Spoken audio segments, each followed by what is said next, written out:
अध्यक्ष आदरणीय गोस्वामी जी, मुख्य अतिथि डॉक्टर साकिर हाशमी जी, विशिष्ट अतिथि बिसारिया जी, ये त्रिपाठी जी, और आज इनका सम्मान हुआ आदरणीय विश्वास जी, शिक्षा शुक्ला, डॉक्टर रेखा गुप्ता जी।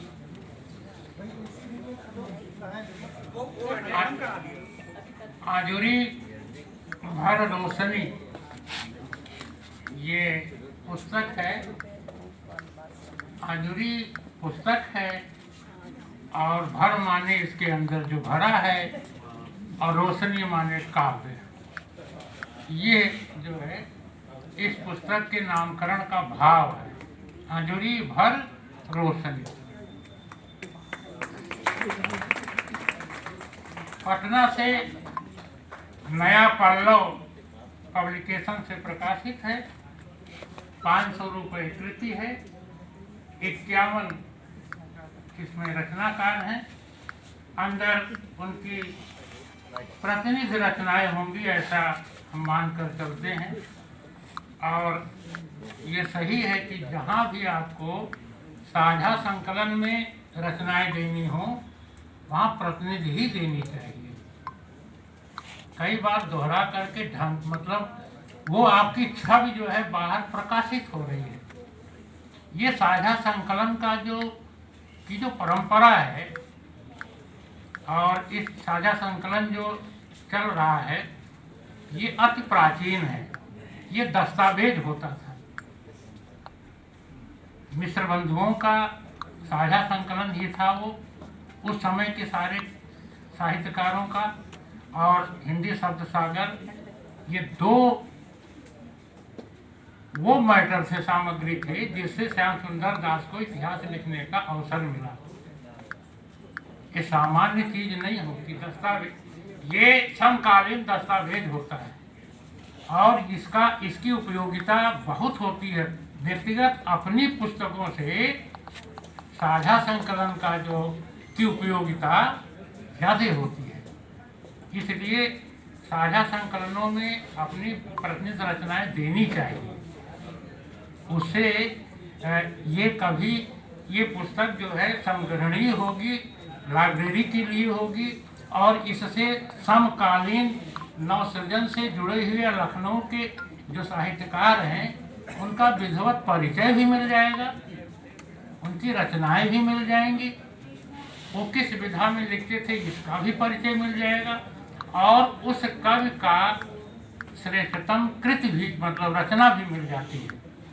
इसलिए ये परंपरा जिन जिन संस्थाओं में चल रहा है ये जो है प्रशंसनीय है और इसको प्रोत्साहन मिलना चाहिए, जैसा कि मेरा मानना है। और इसकी उपयोगिता इस तरह से हुई है क्योंकि इतिहास के लेखन का एक एक के घर नहीं जा पाए हैं लोग। बताया ना कि शुरुआत की 2 पुस्तकों ने श्याम सुंदर दास जी क्या करते थे, उस समय वो बीए लिखते थे अपने नाम के आगे, तब वो वही एकमात्र बीए थे और एमए तक पढ़ाते थे। जो पढ़ाते थे साल भर उसका संकलन करके और वही प्रकाशित होकर अगले साल वही कोर्स हो जाता था। बाद में रामचंद्र शुक्ल आए तो ये पाठ्यक्रम एमए का स्नातकोत्तर का उस समय आरंभ हुआ और उसका जो है आधार यही 2-3 ये आपके कानपुर जो मिश्र बंधु थे, 9 भाई थे, ये 9 भाई मिश्र बंधु, और उनके संग्रह को लेकर के उसका बड़ी उपयोगिता उसकी हुई। हिंदी साहित्य की बात बता रहे हैं और हिंदी शब्द सागर, इन दोनों को लेकर के इतिहास लिखा गया शुरुआत में।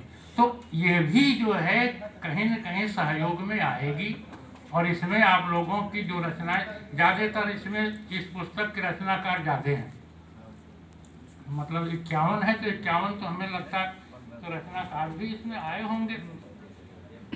अब बात आती है इसके संपादन की।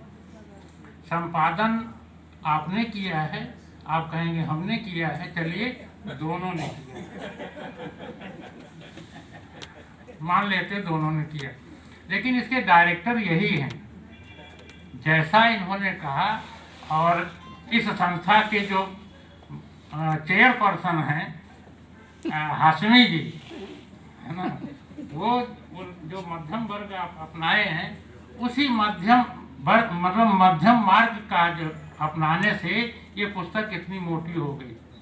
वरना इसमें से अगर हम मंजू सक्सेना जी के पथ पर चलते और चले भी और हमारे आपके बीच में वार्ता भी हुई, हमने कहा या तो इसको हटा दीजिए या तो हमें हटा दीजिए।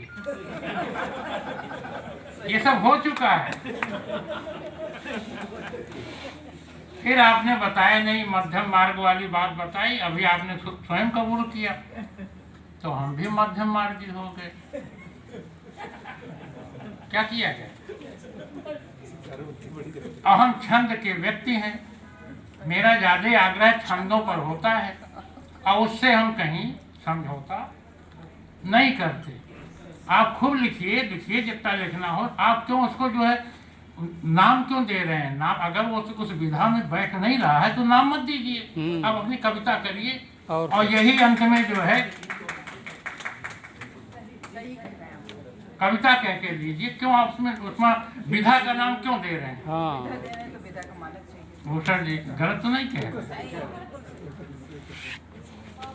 ये लगभग ज्यादा लोग जानते, 3000 तो मैंने छंद विधा केवल सवैया लिखा है। अब देखिए हम एक उदाहरण देते हैं। बहुत लोगों ने बहुत बढ़िया लिखा, बहुत उत्कृष्ट रचनाएं आई हैं, तो हमने पहले बता दिया। लेकिन हम इसको कैसे जो है, श्याम जी हैं कि नहीं है? अब चलो अच्छा है, नहीं है तो कह तो ले रहे हैं, वरना अभी नाराज हो जाते। मेरे पास 1 2 3 4 5 7 8 जो है सवैया आया और ऊपर लिखा था श्याम सवैया। मैं जानता हूँ 77 सवैया जो है मेरे उपलब्धता में है। अभी यही जो है वो 28 तारीख को मेरे 5 किताबों का लोकार्पण हुआ और उसमें सवैया की तो महाकाव्य ही था। 600 छंद हैं। सवैया में गणात्मकता होती है, इसमें कौन सी गणात्मकता? मैं कोई 1-2 लाइन पढ़ देता हूँ। शक्ति वही जो दिखाई कान गोवर्धन गिरी उंगरी पैधारो, और युक्त वही जो निभाई कान दुख दारिद्र। कहीं कोई जो है गण नहीं बैठ रहा है। जिसमें हो उसको सुनाइए भाई। जिसमें हो उसको सुनाइए। नहीं, एक बताना जी, बता रहे हैं कि इससे तो नहीं, वो दूसरी चीज। ये हम वो बता रहे हैं कि हमारे सामने परेशानी क्या आई। मंजू जी ने नहीं, छीछा लेकर नहीं, बहुत सुंदर बन गया। फिर हमने श्याम सवैया हटा के श्री कृष्ण के प्रति कर दिया, विधा का नाम चेंज कर दिया। तो ऐसे और भी आगे हैं, मैं किसी के बारे में नहीं कह रहा हूँ, केवल ये निवेदन है कि थोड़ा सा अगर हम विधाओं पर ध्यान दें। आचार्य जी बैठे हुए हैं, आचार्य जी के सामने ये बात आती तो बिल्कुल न स्वीकार करते। और इसमें 5 मिनट हमें कहा गया, 5 मिनट तो हो गया तो अब आगे क्या बोल रहे, वरना बहुत कुछ बोलना था। और बड़ा अच्छा है, 51 रचनाकार हैं और इसकी शुरुआत जो है बहुत सत संदेश से हुआ है। आदरणीय अध्यक्ष जी के जो है पहला जो है पहली रचना आप ही की है और आपकी रचना बहुत, यानी इसकी शुरुआत बहुत शुभ हुई है।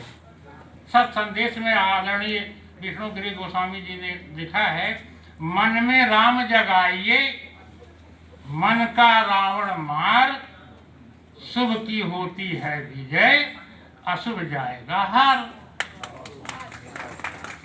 जिस किताब की शुरुआत इतने मांगलिक जो है दोहे से हुई हो, आप कल्पना कीजिए वो पुस्तक कितनी उत्कृष्ट हो सकती है। समय की घंटी बज चुकी है, इतना ही क्या बोल रहे हैं।